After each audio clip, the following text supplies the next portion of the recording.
बारे में हम डिस्कस करेंगे वो है हमारा variation of pressure with the depth. ठीक है बच्चों, तो हम इसमें क्या डिस्कस करने वाले हैं, हम इसमें डिस्कस करने वाले हैं कि जैसे जो मान लिया हमारे पास कोई भी ऑब्जेक्ट है, ठीक है, जैसे जैसे हम उस ऑब्जेक्ट को डीपली इनसाइड द वाटर लेके जाएंगे तो उसके ऊपर क्या इंपैक्ट पड़ने वाला है हमने वो फाइंड आउट करना है। ठीक है, तो जो प्रेशर जो वो ऑब्जेक्ट फील करेगा उसके ऊपर क्या इंपैक्ट पड़ेगा हम वो चीज फाइंड आउट करेंगे। Okay, to understand that concept, let us suppose that we have a container. Okay, so here is the container we have. Okay, and that container is filled with the water or any liquid. हमने suppose कर लिया कि ये water के साथ भरा हुआ है। Okay,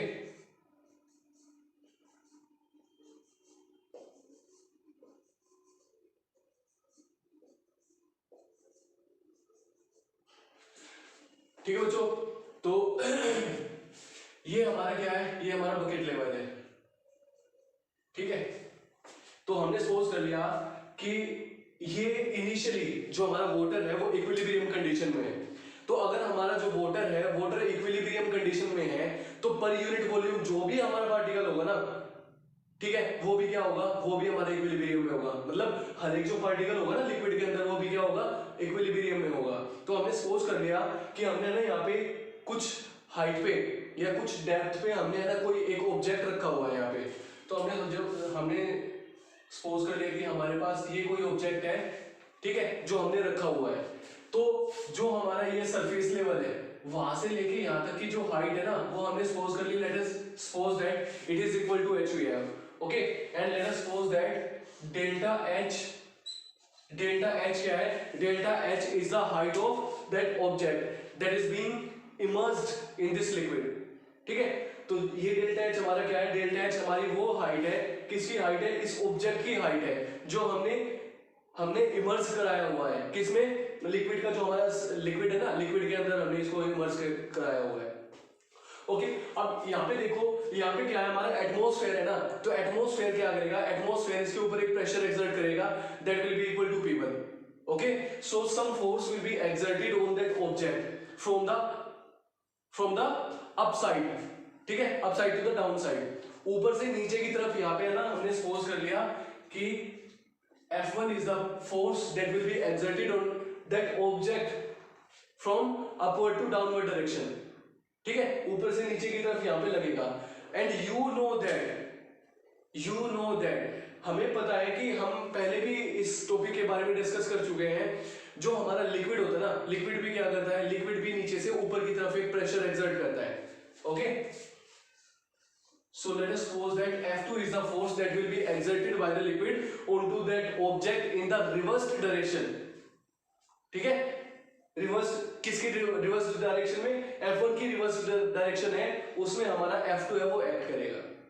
ओके बच्चों, अब जो हमारा ऑब्जेक्ट है जिसको हमने क्या कराया हुआ है, नीचे की तरफ इमर्स कराया हुआ है, ठीक है, तो हमें पता है जैसे ये नीचे की तरफ, मतलब जो ऑब्जेक्ट हमने इस पे इमर्ज कराया हुआ है उसका अपना वेट भी होगा, और वो वेट किस डायरेक्शन में एक्ट करेगा, that weight will also act in the downward direction.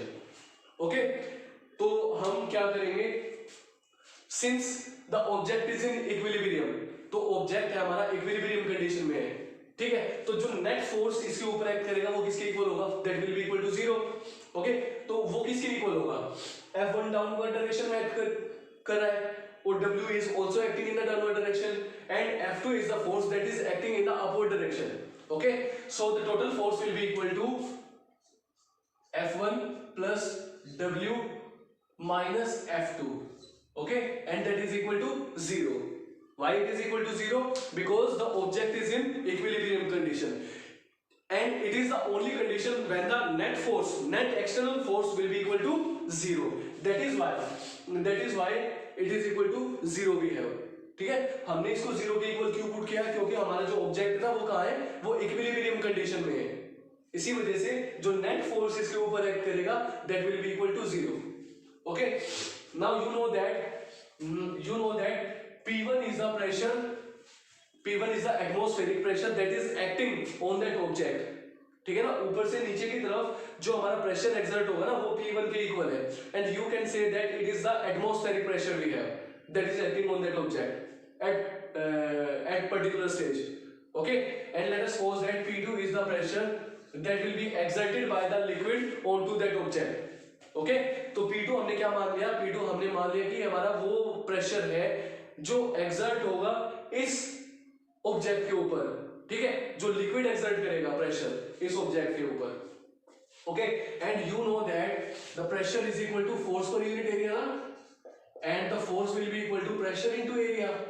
Okay, so what will be the value of this F1? F1 will be equal to this F1 will be equal to P1 into A. ठीक है, अब A क्या होगा, A हमारा area होगा. किसका area होगा, इस ऑब्जेक्ट का एरिया होगा. ठीक है ना, क्योंकि जो P1 है वो भी इस एरिया के ऊपर एक्ट करेगा, P2 हमारा क्या है वो भी सेम एरिया के ऊपर एक्ट करेगा ना. Okay, so that will be, so this area will be remain constant in this case. Okay, and you know that what will be the value of this F2? So this F2 will be equal to P2 into A. Okay बच्चों, अब W क्या है, W हमारा wait होता है ना, और wait किसके इक्वल होता है, that is equal to mg. ठीक है ना, ये हमारा किसके इक्वल होता है, ये mg के इक्वल होता है. ठीक है, now what we will do, we will put all these values in this equation. So whenever we will put all these values in this equation, then what we will get, let's see what we will get. So this will be equal to P1 into A plus what will be the value of W? So this will be equal to P2 into A, sorry, minus P2 into A. Now I am putting the value of P2. Okay, so this will be equal to P2 into A, and that is equal to W. So W is equal to mg we have, and here it is equal to 0. Okay, ये हमारा 0 के equal हो जाएगा. अब हम क्या करेंगे, ये जो इक्वेशन है ना उसको दूसरी साइड में भेज देंगे. तो जैसे हम इसको इस साइड में भेज देंगे तो हमारे पास क्या बचेगा, P2 minus P1 into A that is equal to mg. ये कैसे आया, क्योंकि यहाँ पे तो अगर हम A को कॉमन लेते हैं तो हमारे पास P1 minus P2 बचेगा ना. ठीक है, तो मैं बताता हूँ बच्चों कि ये कैसे आ गया. तो ये हमारा किसके इक्वल है, P1A minus P2A. अब हम क्या करेंगे, mg को दूसरी साइड में भेज देंगे तो हमारा क्या आ जाएगा, माइनस mg आ जाएगा ना. ठीक है, अगर मैं यहाँ पे भी माइनस कॉमन ले लूँ तो हमारे पास क्या बचेगा, अगर मैं यहाँ पे नेगेटिव कोई भी नेगेटिव A माइनस A को मैं यहाँ से कॉमन लेता हूँ तो हमारे पास बचेगा क्या, जो टर्म नेगेटिव है वो पॉजिटिव हो जाएगी, जो पॉजिटिव है वो नेगेटिव हो जाएगी. So this P1 will become negative because it is the positive term we have, and this P2 will be positive because it is the negative term we have, and that is equal to mg. So this negative sign is cancelled out with this negative sign, so this term will be equal to P2 minus P1, and that is equal to mg. ठीक है, तो ये हमारा mg के equal आ जाएगा. तो same equation हमने यहाँ पे लिखी हुई है. ठीक है बच्चों, तो हमारे पास ये आ जाएगा.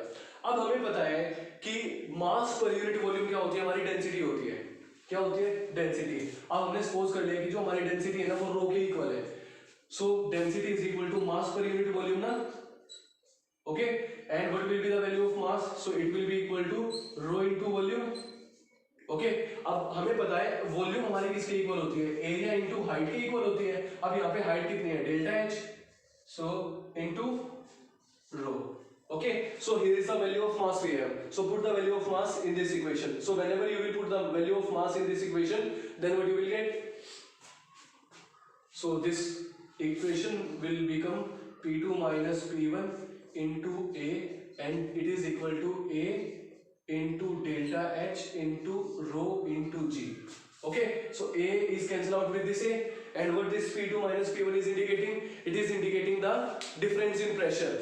ठीक है ना, तो ये हमारा P2 माइनस P1 है, वो क्या इंडिकेट करेगा, ये हमारा प्रेशर डिफरेंस को इंडिकेट करेगा. ओके, ये हमारा प्रेशर डिफरेंस को इंडिकेट करेगा. तो हमने सपोज कर लिया कि जो हमारा प्रेशर डिफरेंस है ना वो that is equal to delta P we have. So let us suppose that it is a delta P we have. So delta P by delta H is equal to rho G. ठीक है, ये हमारा किसके equal आ जाएगा, ये हमारा रो G के equal आ जाएगा. ठीक है, अब हमने मान लिया कि जो हमारी लिमिट्स है ना डेल्टा P और डेल्टा H है, ये हमारी 0 की तरफ है. The limit tends to 0, so this can be written as dP by dH. तो हम इसको dp बाय dh लिख देंगे। ठीक है बच्चों, तो ये हमारा किसके इक्वल आ जाएगा, तो ये हमारा dp बाय dh है वो हमारा रो g के इक्वल आ जाएगा। ठीक है, अब हम क्या करेंगे, इसकी क्रॉस मल्टीप्लाई कर देंगे। तो जैसे हम इसकी क्रॉस मल्टीप्लाई करेंगे तो हमारे पास क्या आ जाएगा, ये dp is equal to rho g into dh।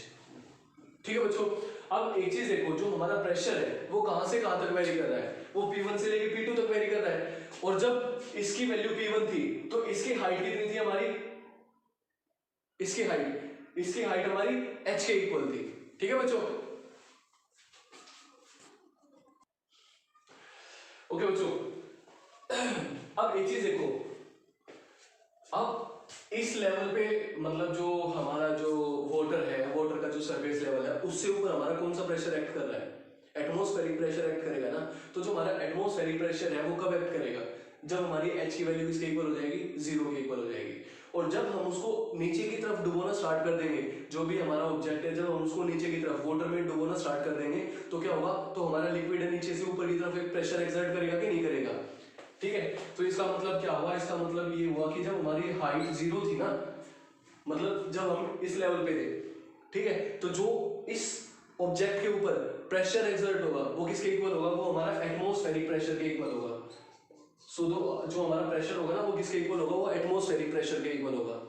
तो जब हमने इसको h हाइट पे या मतलब h डेप्थ पे हमने इसको इमर्ज कर दिया, तो उस कंडीशन पे जो हमारी h है वो किसके इक्वल है, वो h के इक्वल हो जाएगी ना। मतलब जो हाइट जहां तक हमने उसको नीचे तक डुबोया है तो वो हमारी h के इक्वल है।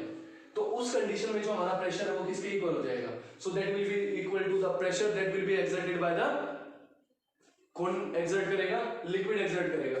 सो let us suppose that pressure is equal to pv है। ओके, अब हमारे पास क्या बेटा, अब हमारे पास लिमिट्स है, क्या हमारे पास, अब हमारे पास लिमिट्स है। तो हम क्या कर देंगे, जो हमारी h की वैल्यू है वो 0 से h तक वेरी करेगी, और जो हमारी प्रेशर है वो प्रेशर हमारा pa से लेके p तक वेरी करेगा। ठीक है, अब हम क्या करेंगे, अब हम इन दोनों को इंटीग्रेट कर देंगे। ठीक है, हम इंटीग्रेट क्यों करेंगे, to get the entire amount of pressure difference. Okay, हम क्या करेंगे, हम इसको इंटीग्रेट कर देंगे। तो चलो इंटीग्रेट करते हैं इसको, और जो इसकी लिमिट्स हो जाएंगी वो कितनी हो जाएगी, so this dp integration of dp will be equal to, अब ये pa से लेके p तक वेरी करेगा, ठीक है, और ये रो g integration from of dh, तो ये हमारा 0 से लेके h तक वेरी करेगा। ठीक है बच्चों, अब हम क्या करेंगे, अब हम इसका इंटीग्रेशन कर देंगे। तो dp का इंटीग्रेशन हमारा किसके इक्वल हो जाएगा, ये p के इक्वल हो जाएगा। ठीक है, और लिमिट्स हमारी कितनी है, pa से लेके p तक है, और dh ये कांस्टेंट टर्म्स है, कांस्टेंट टर्म का हमें पता है कि इंटीग्रेशन नहीं होता है, तो हम इसको छोड़ देंगे ऐसे के ऐसे। तो ये किसके इक्वल हो जाएगा, that will be equal to rho g into, so what will be the integration of this dh, it will be equal to h। Okay, and the h is varying from 0 to h ना। Okay, now solve the limits and you know the formula to solve the limits. So what is the formula we have to solve the limits, it is upper limit minus lower limit. So put the upper limit, that is p minus pa, upper limit minus lower limit, that is equal to rho g into upper limit, that is equal to h, minus lower limit, that is equal to 0 we have. Okay, now what this p minus pa is indicating, what this p minus pa is indicating, it is indicating the it is indicating the gauge pressure। ठीक है ना, ये हमारा क्या है, ये हमारा gauge pressure बोलते हैं इसको, GAUGE, गोज प्रेशर। ठीक है, ये हमारा गोज प्रेशर हो जाएगा, और ये इसकी वैल्यू किसके इक्वल होगी, that will be equal to rho GH। ठीक है बच्चों, तो ये हमारा जो हमारा गोज प्रेशर है वो किसके इक्वल हो जाएगा, it will be equal to rho GH हो जाएगा। ओके, सो ये इंपैक्ट पड़ेगा हमारा किसके ऊपर, ऑब्जेक्ट के ऊपर, जब हम उसको नीचे की तरफ लेके जाएंगे वाटर के अंदर। ठीक है बच्चों, तो I hope this concept is clear to everyone of you. If you have not subscribed my channel, please don't forget to subscribe it and don't forget to press the bell icon. Okay, and please share this channel as much as you can. Thanks for watching this video.